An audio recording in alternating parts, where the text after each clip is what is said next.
अस्सलाम वालेकुम दोस्तों, मेरा नाम है असीब शफ़क़त और आप देख रहे हैं हंसी टीवी। ये है हमारी खूबसूरत ज़मीन जिसका रेडियस यानी सेंटर से एक पैरामीटर तक का फासला 6500 किलोमीटर है, जबकि ज़मीन का क्रस्ट यानी बैरूनी सख्त हिस्सा तकरीबन 35 किलोमीटर गहरा है। इसके नीचे मेंटल मौजूद है जो दो हिस्सों पर मुश्तमिल है, अपर मेंटल और लोअर मेंटल, जो ज़मीन के टोटल वॉल्यूम का 84% हिस्सा है यानी 2900 किलोमीटर लंबा। जबकि आखिर में बैरूनी कोर और अंदरूनी कोर मौजूद हैं जो ज़मीन के वॉल्यूम का 15% हिस्सा घेरे हुए हैं। साइंस की तरक्की ने जहां इंसान को आज खला की गहराइयों में झांकने के काबिल बनाया है, वहीं ज़मीन की गहराइयों का भी किसी हद तक मुशाहिदा करने के काबिल बना दिया है। इंसान की फितरत में शामिल है कि वो नित नए खोज और तजर्बात के जरिए कायनात की तख्लीक और इससे जुड़े राजों का मुशाहिदा करने के लिए हर वक्त बेचैन रहता है। लिहाजा इसी सोच और जुस्तजू में इसने ज़मीन की गहराइयों में झांकने की मुतअद्दिद बार कोशिश की, लेकिन 6500 किलोमीटर की सिर्फ एक बैरूनी तह भी कोई मजाक नहीं है जिसके लिए माइनिंग करना मुमकिन नहीं। लिहाजा सिर्फ एक बोरहोल बनाकर यानी एक छोटा सा सुराख जो आमतौर पर ज़मीन से ऑयल या पानी निकालने के लिए किया जाता है, जितना हो सके गहराइयों में जाने की कोशिश की, जिसका अब तक का वर्ल्ड रिकॉर्ड जर्मनी में कॉन्टिनेंटल डीप ड्रिलिंग प्रोजेक्ट जो 9.1 किलोमीटर गहरा बोरहोल है के पास था। मगर 1970 में सोवियत यूनियन ने इंसानी तारीख का एक अजीम और हैरानकुन ड्रिलिंग प्रोजेक्ट पर काम शुरू किया जिसने पूरी दुनिया की तवज्जो अपनी जानिब मरकूज कर ली। रूस में कोला पेनिनसुला पर शुरू होने वाले इस प्रोजेक्ट को 14 साल लगे, जिसने 12.2 किलोमीटर की वर्ल्ड रिकॉर्ड गहराई तक जाने का इंसानी ख्वाब सच कर दिखाया।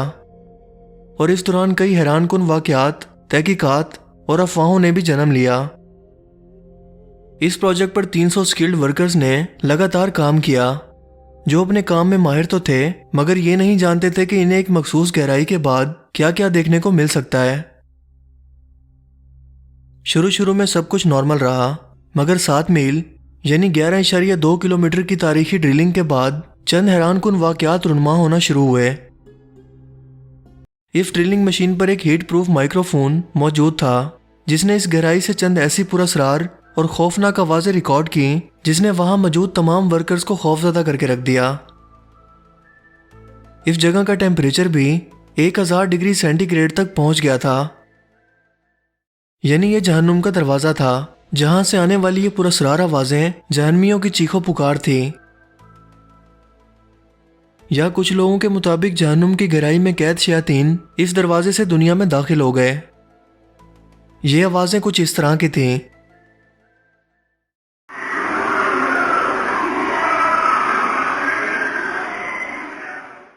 इस खौफनाक हादसे के बाद तमाम वर्कर्स ने खौफ और डिप्रेशन के मारे मजीद काम करने से इनकार कर दिया। लिहाजा 1983 में इस मंसूबे को आर्जी तौर पर रोकना पड़ा। राइट, रॉन्ग, जस्ट बिकॉज सब कह रहे हैं तो ज़रूरी नहीं कि ये बात ठीक हो।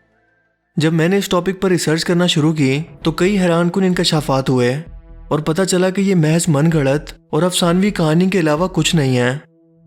और मैं ऐसा क्यों कह रहा हूँ, चलिए जान लेते हैं। विकीपीडिया पर बाकायदा वेल टू हेल हॉक्स के नाम से इस मौजू पर बाकायदा वजाहत मौजूद है।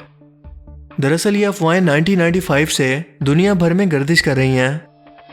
1989 में यूएस के ट्रिनिटी ब्रॉडकास्टिंग नेटवर्क ने, जो क्रिश्चियंस का एक रिलीजियस नेटवर्क है, पहली बार हकायक से हटकर इसे अप्रैल फूल के तौर पर पेश किया और दुनिया को बताया कि इस गहरे बोरहोल से शैतानों को आज़ाद करवाया गया और जहन्नुम का दरवाज़ा खोल दिया गया। इन लोगों की तरफ से ये तो सिर्फ एक फ़नी स्टोरी थी, लेकिन बाद में वो इसे एक्सप्लेन करना भूल गए, जिसका नतीजा ये निकला कि अमेरिकी अखबारों ने इसे हकीकत के तौर पर छाप दिया, जिसे लोगों ने बिना तहकीक के आंखें बंद करके यकीन कर लिया।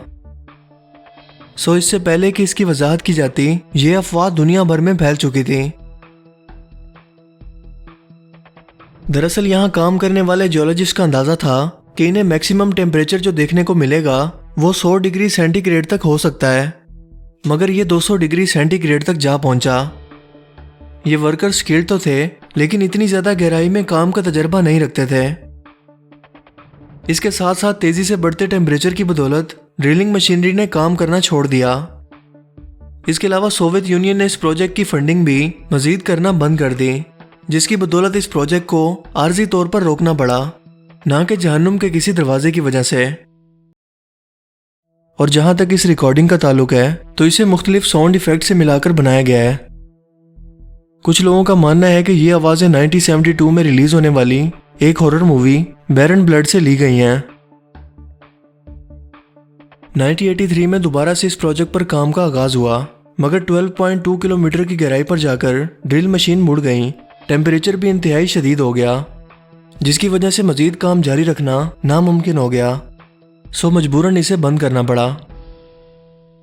मगर 1989 में यहाँ चंद नायाब पत्थरों के सैंपल्स को निकाला गया और दुनिया भर के साइंटिस्ट को यह दावत दी गई कि वो आकर इन नायाब पत्थरों का नज़ारा करें, जिसे आज से पहले किसी इंसानी आंख ने नहीं देखा होगा।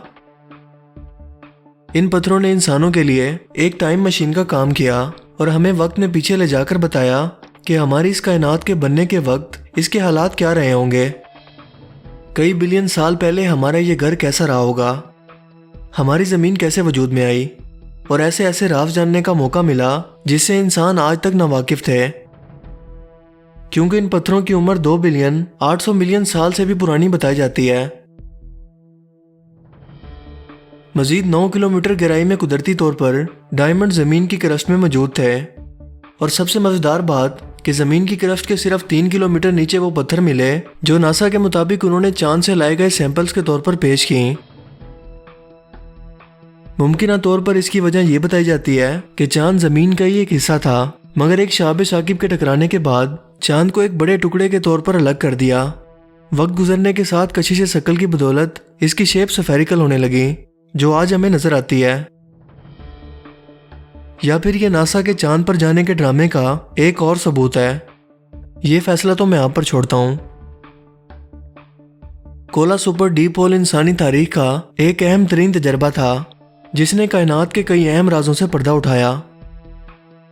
मगर इस प्रोजेक्ट के हेड डेविड गुबरमैन के मुताबिक इस वक्त भी हमारे पास मजीद आगे तक जाने की गुंजाइश थी, मगर अफसोस कि हमने ऐसा नहीं किया। आज हम इंसानों के पास मजीद एडवांस और जदीद टेक्नोलॉजी मौजूद है, जो शायद एक दिन इस तारीखी रिकॉर्ड को भी तोड़ देगी, और यहाँ से मिलने वाली दरियाफ्तें इंसानी तारीख को बदल कर रख देंगी। लेकिन तब तक हमें इंतज़ार करना होगा।